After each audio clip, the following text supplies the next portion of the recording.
morning. Welcome to Starve the Demon, where we believe in recovery by any means necessary. I'm glad you're here.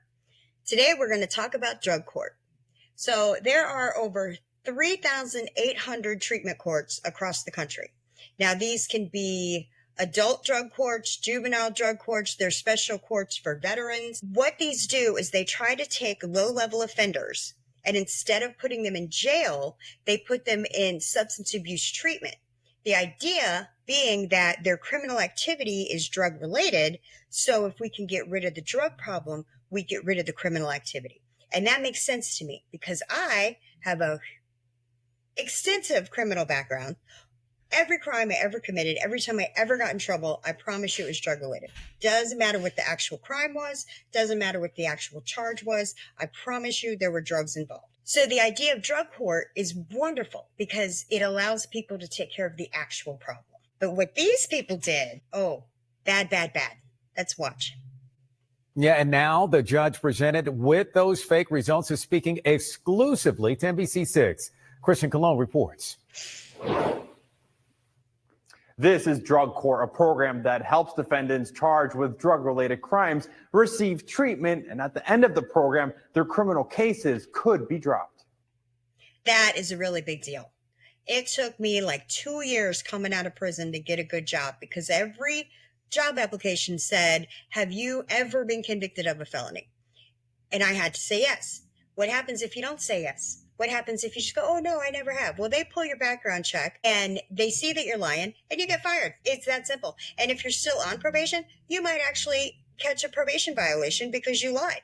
It's bad. It's a bad scene. There are applications that say, have you been convicted of a felony in the last 5 years? Now, I was able to say no to that because I had done 8.5 years in prison. So the felony charge was way more than 5 years ago. So I could honestly say no to that question and actually get the job. Yay. Would have been so much easier if I could have got that record expunged, if I could have got that off my record, and then I could just say, no felony charges. Thanks. Hire me. Yay. Miami-Dade's drug court program on the spotlight after a defendant and an office specialist for a drug test company were caught manipulating urine test results. So we run a serious program and people's lives are in our hands. It's not just their lives, also the safety of the community. So we take it very seriously. But in August, Judge Maria Verdellanes, who runs drug court, learned Luis Maldonado, a defendant in her program, allegedly paid nearly $400 to Cedric Lee Farr, an office specialist that provided test services to the county. Maldonado's family showed the judge these screenshots of payments he made so his urine test could be negative. I tell you what, that $400 ain't much. That's not enough for my freedom. Immediately, I started to question him about what happened. And it was discovered that, in fact, he was making Cash App payments to the person who was drug testing at the DAP program. The judge alerted the state attorney's office, who found 12 drug tests where the office worker allegedly falsified Maldonado's results. The goal was to help low-level drug offenders kick their drug habits, come back to their families, and successfully reemerge into our community, said State Attorney Catherine Fernandez-Rundle. The alleged actions of Farr and Maldonado deliberately undermined these goals, insulting our community's goodwill and corrupting our criminal court processes just for a few measly dollars. They're mad about it. And you know what? So am I. Because this is a wonderful program. This is a great, awesome thing. And if somebody can get into drug court and get it together without having to go to jail, because jail's not going to help them get clean. All jail's going to do is create more problems in their life. They can be home. They can be with their families. They can go to a treatment center. They can go to meetings. They can get a sponsor. They can do what they need to do to stop being a criminal. This could mess it up for everybody. And that speaks to the selfishness of this disease, that you're not thinking about your family. You're not thinking about your employer, your neighbors, yourself. You're not thinking about anything. You just want to not go to jail and keep getting high. And the guy that's doing the urine test, that works for the company that's doing that, that's working with the drug court, shame on him. Shame on him. He was negative. His drug tests were negative. So we always ask mom or whatever family member's present, how's he doing? One of them reported that he was using and he wasn't actually clean and sober. Luckily, the truth came out with the help of Maldonado's loved ones who wanted the best for him. A strong lesson, the judge says, for families with those also suffering from a substance abuse disorder. Absolutely. The guy that was getting paid off to give the negative test to say that they were negative, all he's doing is enabling this guy. He could have left that guy's office, went out, got high, and died. Or worse, killed somebody else. That guy didn't care. He was getting his little payment. He was getting his little $20 here and his little $20 there. Seriously, that somebody's life is worth that. Somebody's freedom is worth that. Your freedom is worth that, because guess what? He got rolled up. And the judge is right. We might get angry at our family members. We get angry at our friends that tell us about ourselves and tell us that we have a problem, because we're like the last to know. Everybody else knows we have an issue, and they come to us and we want to deny and justify and rationalize. Meanwhile, it's obvious to anybody and everybody around us that we have a problem, and usually they know exactly what that problem is. And I know, because not only do I have the disease, but I have family members and friends in my life that have this disease and haven't kicked it yet, or I've seen them struggle with it.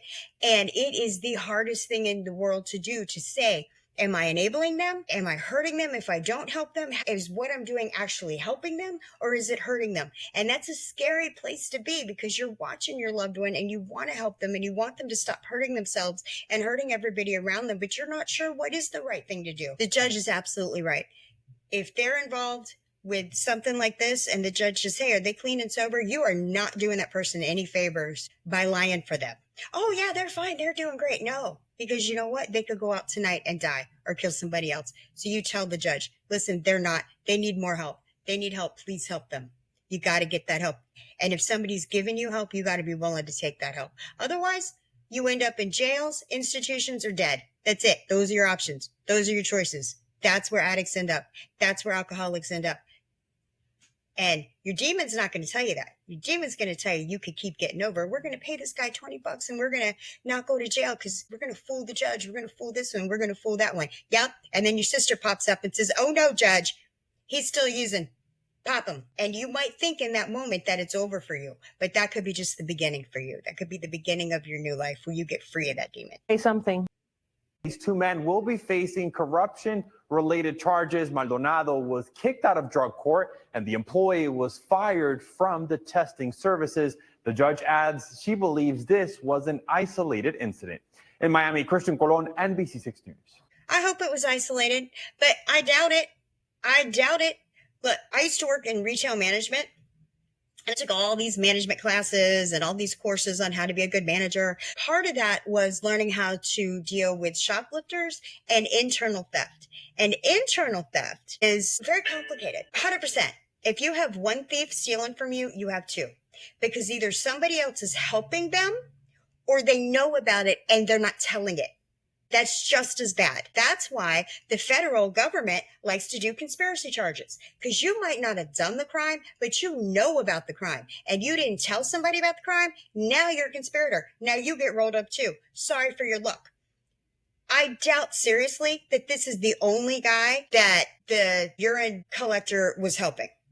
How did he know to go to this guy and that he would do it for him for this measly little piddly little amount of money?